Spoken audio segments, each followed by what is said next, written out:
Hey guys, it's James here from Earth's Edge. Today I'll be showing you how to pack your duffel bag for an expedition to Kilimanjaro.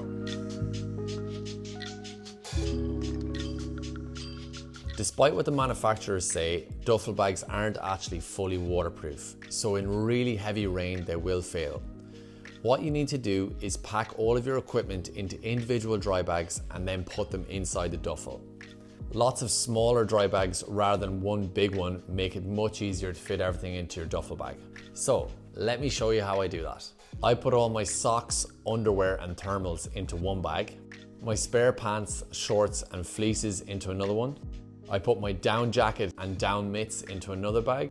My spare shoes I put into a bag by themselves. I put my spare snacks, book, toiletries and a quick drying towel into another bag. Your sleeping bag needs to go into a dry bag too, as again the stuff sack isn't actually waterproof. I bring one spare dry bag to put dirty clothes in as I use them. Make sure you squeeze all the air out of the dry bags and seal them properly prior to packing them into your duffel bag. So once everything is packed into dry bags, they're ready to go into your duffel bag.